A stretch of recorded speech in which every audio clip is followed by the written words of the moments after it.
기계경비 개론 강의를 하게 될 이재원 교수입니다. 여러분들이 이제 공부하게 될 기계경비 개론은 기계경비 지도사 2차 선택 과목이죠. 그래서 이 기계경비 개론 그러니까 기계경비 지도사 2차 선택 과목인 기계경비 개론을 공부하시는 이제 수험생들 대체로 보면 일반 경비 지도사 자격을 취득하고 필요에 의해서 기계경비 지도사 자격을 이제 취득하려다 보니까 이 기계경비 개론 과목을 공부하시는 분들이 많습니다. 또는 내가 예를 들어서 이제 어떤 이공계통인데 엔지니어다라고 한다면 기계경비 지도사 자격을 취득하겠다라고 하시는 분들도 많습니다. 또는 뭐 일반 경비 지도사 자격을 취득을 했다가 보니까는 현장에서 이 기계경비 업무와 관련한 부분들이 이제 계속 나한테 다가온다라고 하는 것이죠. 그러면 이참에 기계경비 지도사 자격을 취득을 하면서 기계경비 시스템에 대한 부분들을 내가 좀 더 이해를 하고 접근하자라고 하는 분들도 많이 있습니다. 따라서 여러분들께서 이제 공부하시는 이유 목적은 아마 분명하실 겁니다. 올해 기계경비 지도사 시험에서 당당하게 합격하고자 하는 그런 목표, 큰 원을 세우셨으니 여러분들이 고득점으로 합격하시기를 진심으로 기원하면서 시작하기 전에 이 기계경비 개론 과목을 어떻게 공부를 해야 되는지 그 부분을 먼저 말씀드리겠습니다.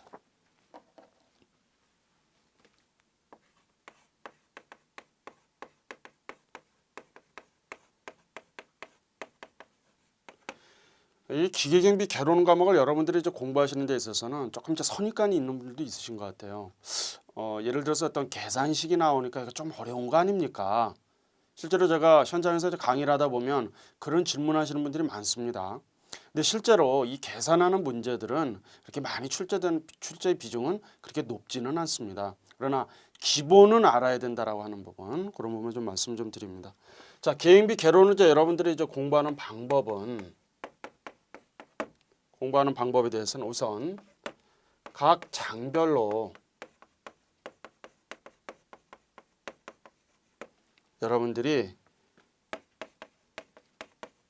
핵심 이론을 꼭 정리하셔야 됩니다. 이 얘기는 무슨 얘기냐면은 각 장별로 보시게 되면은 여러분들이 이제 교재를 중심으로 해서 꼭 공부를 하셔야 될 텐데 이론을 꼭 내가 충분히 소화할 수 있는 형태의 어떤 요약된 그런 그 정리를 꼭 반드시 하시라는 말씀을 드리면서 특히 이 핵심 이론 정리를 할 때 여러분들이 조금 좀 놓치시는 분들이 놓치는 면은 뭐냐면 각종 이제 도표라든가 또 그 표들이 좀 있어요. 표나 아니면 그런 부분들이 있는데 이런 부분들은 때로는 이해도 필요하지만 암기를 하셔야 될 그런 필요성도 있다라는 겁니다. 예, 그런 부분들 여러분들이 주의를 하시면 되겠습니다. 두 번째는 자, 각 장별로 보시게 되면 예상 문제가 있습니다. 그리고 기출 문제가 있어요. 자, 이 기출 문제는 1에서부터 19회까지 지금 수록이 다 되어 있습니다. 1에서부터 19회까지 이 기출 문제가 다 수록이 되어 있기 때문에 예상 문제뿐만이 아니라 기출 문제도 전부 풀어봐야 됩니다. 특히 이 기출 문제인 경우에는 18회와 19회인 경우에는 커트라인이 90점까지 육박을 했습니다. 따라서 이제 여러분들께서는 굉장히 꼼꼼하게 그리고 세심하게 치밀하게 이제 공부를 하셔야 된다는 겁니다. 그래서 기출 문제인 경우에는 1에서부터 19회까지 수록이 되어 있으니까 반드시 풀어보셔야 됩니다. 그래야 이제 대략 이제 어떤 형태 유형의 문제가 출제되는지 여부를 내가 이해를 해야 되겠죠. 그래야 이제 철저하게 대비할 수 있는 거 아니겠습니까? 자, 그다음에 이제 세 번째로 말씀드리고 싶은 것은 뭐냐면 기계경비와 관련한 법규를 숙지해야 됩니다.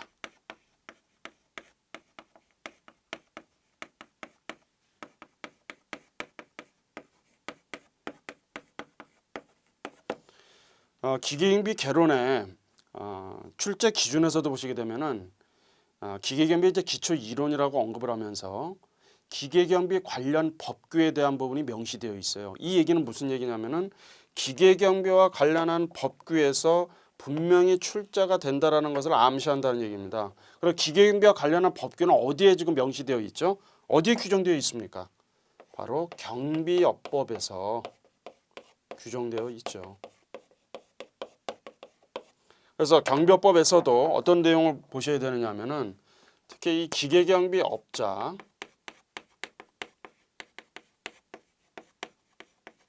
업자의 대응체제 구축,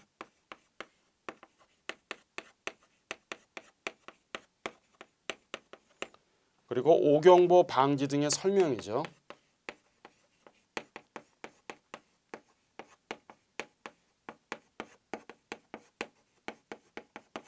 그리고 특히 이 오경보 방지 등의 설명과 관련된 4가지 서류가 있습니다. 구비할 서류가 있죠. 이런 내용들을 잘 보셔야 되고요. 그 다음에 이제 보시게 되는 건 뭐냐면 바로 기계경비 업자가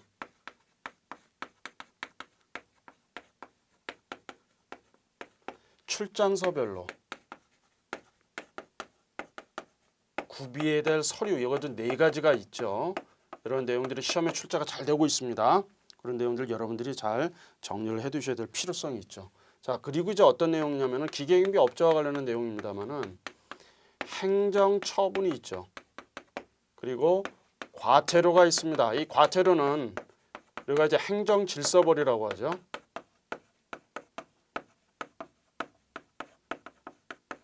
그래서 기계경비 업자인 경우는 대응체제를 구축해야 되고 오경보 방지 등에 관한 설명을 해야 하며, 그거는 이제 구두상으로 안 되고 문서 또는 전자문서로 이제 교부하는 그런 부분에 해당이 되죠. 그리고 출장서별로서 구비서류를 갖춰야 되는데 만약에 그것을 갖추지 못했을 때는 어떻게 되는가? 바로 행정처분의 대상이 된다는 얘기입니다. 행정처분은 경고가 있고요. 그 다음에 영업정지 1개월, 3개월, 6개월이 있고 가장 강력한 행정처분이 뭐겠습니까? 허가 취소죠. 바로 이제 그런 내용들이 행정처분에 담겨져 있는 내용이고요. 그리고 행정질서벌, 과태료를 이제 부과하는 그런 내용이 있다라는 얘기입니다. 이런 내용들이 시험에 잘 출제가 되고 있습니다. 그리고 기계경비 관련한 이제 법규 중에서도, 그리고 요즘 이제 보면 이제 19회인 경우에는 이 2문제 정도가 출제가 된 내용이 있는데요. 개인정보보호법이 있습니다.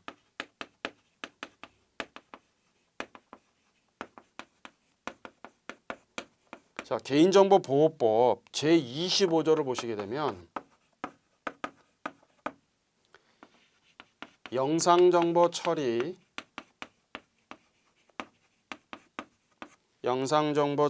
기기 설치 운영에 대한 부분이 있습니다. 설치 운영 제한.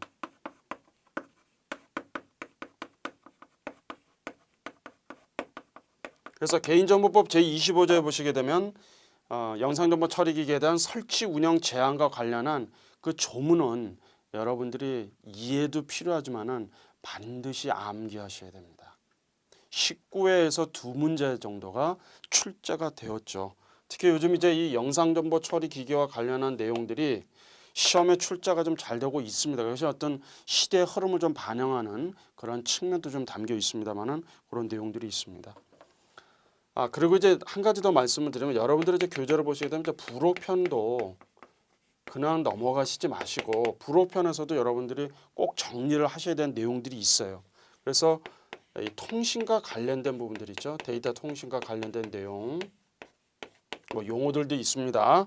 자, 그다음에 이제 TCP/IP라고 하는 통신 프로토콜이 있어요. 프로토콜. 그리고 공공기관의 영상정보 처리기기 설치 운영 가이드라인이 있습니다.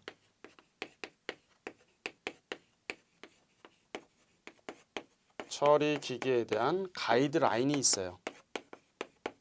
자, 이런 내용들도 여러분들이 놓치지 마시고 불호편에서도 시험이 꼭 출제가 됩니다. 그래서 불호기라고 해서 그냥 넘어가지 마시고 여기에 담겨져 있는 내용들도 여러분들이 꼭 숙지하셔서 정리를 해두시라는 점.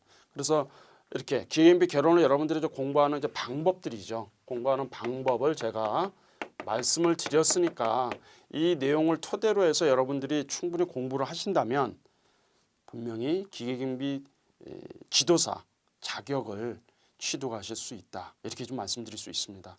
자, 그럼 이제 이번 시간 이제 첫 시간이니까요.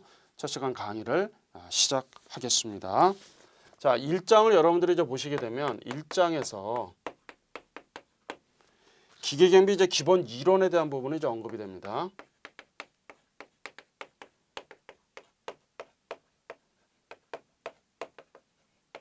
자, 이 기계경비 기본 이론과 관련한 부분에 있어서는 우선은 이 기계경비 시스템 자체는 어떻게 구동이 되죠? 자, 전기라든지 전자, 통신 이런 내용들이 다 담겨져 있기 때문에 이 전기 기초라든지 어떤 통신 또는 전자 이런 내용들은 기본적으로 이제 알고 있어야 된다는 얘기거든요. 그래서 1절에서는 바로 전기 기초에 대한 부분이 이제 언급이 되죠.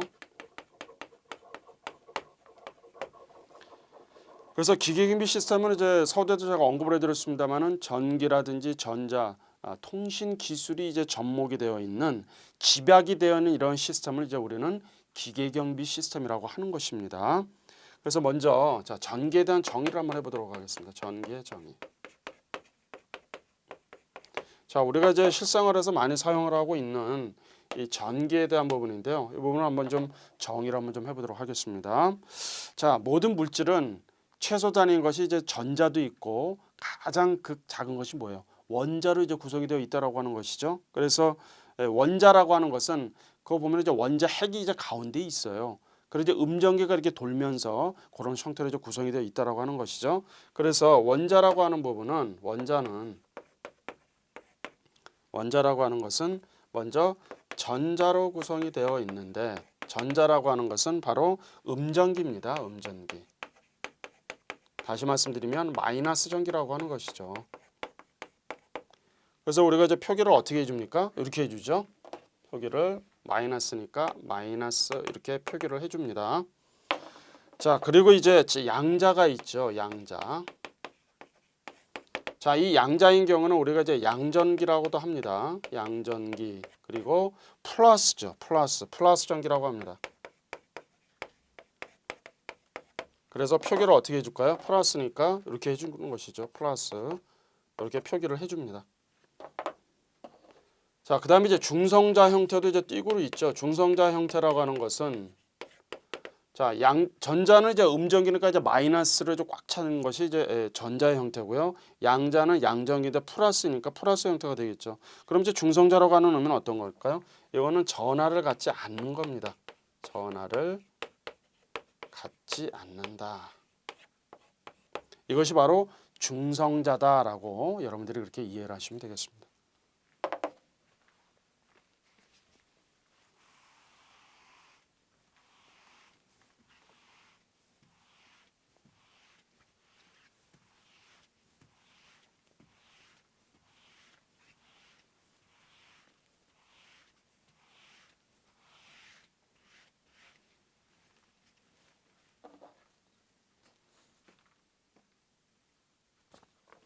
자, 이어서 이제 보시게 되면 이제 전기가 그러면 어떻게 발생이 되는가라고 하는 부분인데요. 이 전기가 발생되는 부분은 자, 양자와 전자, 양자는 이제 플러스 전기죠. 전자는요, 마이너스 전기잖아요. 그것이 이제 동일한 수의 형태로 구성이 되어 있는 것이 어떤 형태죠? 이것이 이제 중성자 형태라고 보시면 돼요. 그런 형태라고 보시면 중성의 상태라고 보시면 되죠. 근데 여기에서 만약에 플러스 전자가 밖으로 배출이 되면 어떻게 될까요? 그럼 이제 마이너스가 되면은 이것이 마이너스 형태가 되는 그런 부분이 될 것이고요. 그 다음에 이제 전자가 마이너스의 그런 전기인데 그것이 만약에 이 원자 쪽으로 더 들어오게 돼서 마이너스가 더 하게 되면 그때는 이제 음전기에 그런 형태로 이제 띄고 있다. 이 정도만 여러분들이 지금 이해를 하시면 되겠습니다. 자, 그 다음에 이제 중요한 부분이 뭐냐면 이 전류, 전압, 저항 이 세 가지와 관련한 부분에 있어서는 여러분들이 꼭 기억을 좀 해두셔야 됩니다. 그래서 우리가 이제 전류라고 하는 것은 무엇이라고 할까요? 전류라고 하는 것은 전자의 흐름을 말합니다. 전자의 흐름이다. 그래서 여기서 이제 표기를 해주게 되겠죠. 그래서 전자의 흐름인데 전류는 어떻게 표기를 해줄까요? 전류는 I로 이렇게 표기를 해줍니다. 전류는 I로 대문자 I로 표기를 해주는구나. 자, 그럼 이제 단위가 있어요. 단위는 무엇으로 표기를 해주냐면은 단위는 바로 암페어로 표기를 해줍니다. 아, 전류는 전자의 어떤 흐름의 상태인데 대문자로 I로 표기를 해주고 단위는 암페어구나. 이렇게 여러분들 이해하시고 넘어가시라는 얘기입니다. 자, 그 다음에 이제 보시게 되면 이제 뭐죠? 전압에 대해서 이제 언급이 되죠. 전압. 자, 이 전압이라고 하는 것은 무엇을 말할까요? 정기적인 압력입니다.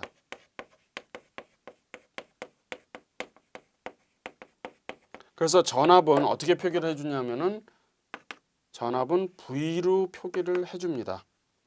V로 표기를 해줍니다. 표시를 해준다는 얘기죠. 자, 근데 이제 단위는요. 단위는 바로 볼트입니다. 볼트. 아, 전압이라고 하는 것은 정기적인 어떤 압력을 말하는 것인데 대문자 V로 표시를 해주고 단위는 볼트구나. 이렇게 여러분들이 이해하시면 되겠습니다. 자, 그 다음에 이제 저항에 대해서 이제 언급이 되죠. 저항. 이 저항이라고 하는 것은 어떤 정기적인 흐름을 방해한다는 얘기입니다. 정기적인 흐름을 방해한다.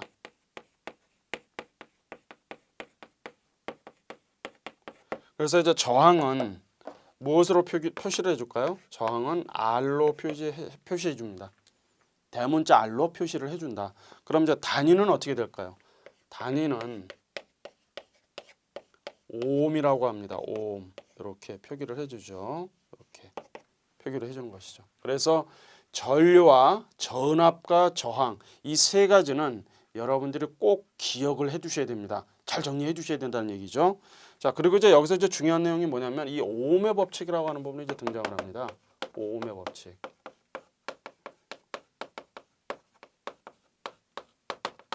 이 오음의 법칙은 굉장히 중요한 의미를 담고 있죠. 그래서 이 오음의 법칙에서는 요거는 좀 암기를 좀 해두셔야 됩니다. 그래서 전압은 잘 새겨 들으셔야 됩니다. 전압은 전류와 저항의 곱이다.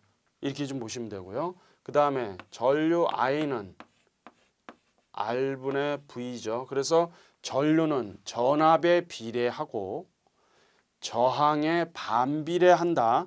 이런 내용들을 잘 유념을 해두셔야 됩니다. 그 다음에 R은 I분의 V로 표기를 해줍니다. 그래서 저항은 전압에 비례하고 전류에 반비례한다. 이렇게 우리말로 어떻게 되죠? 풀어서 얘기를 하실 수 있어야 된다는 얘기예요. 이것이 바로 뭘까요? 오음의 법칙입니다. 오음의 법칙은 여러분들이 꼭 유념을 해두셔야 되는 내용입니다. 굉장히 중요한 의미죠. 오음의 법칙. 그 다음에 이제 저항의 연결과 관련한 부분 한번 좀 살펴보도록 하겠습니다. 저항의 연결.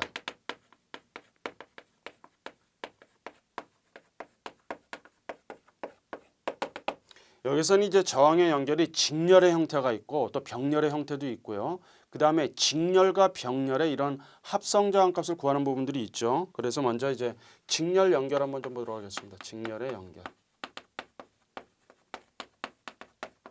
자, 직렬 연결을 하는 경우에 있어서는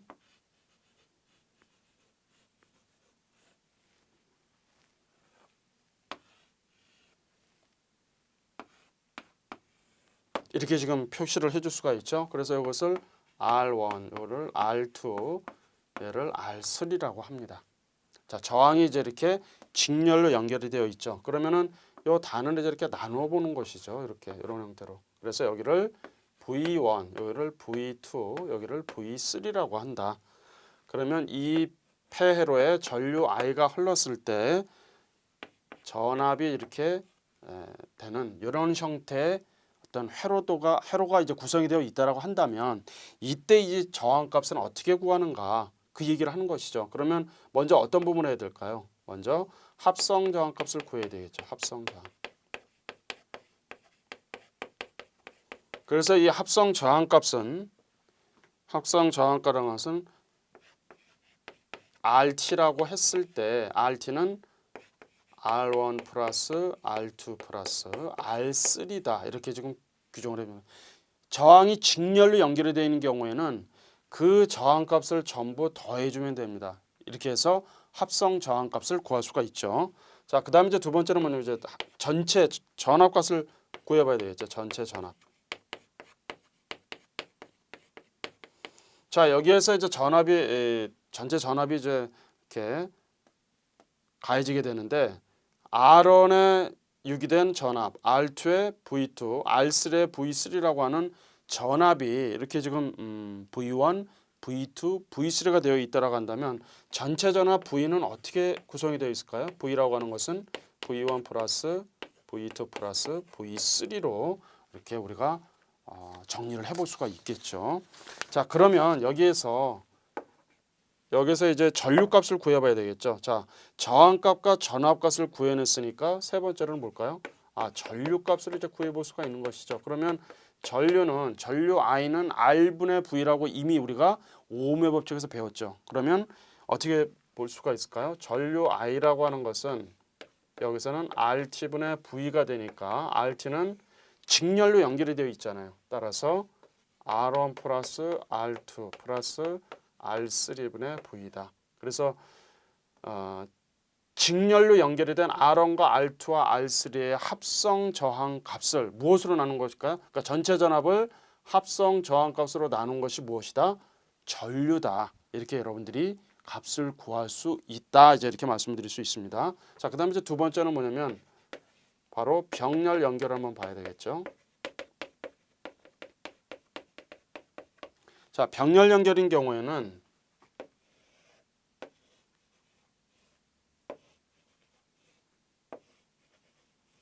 이런 형태로 되는 것이죠.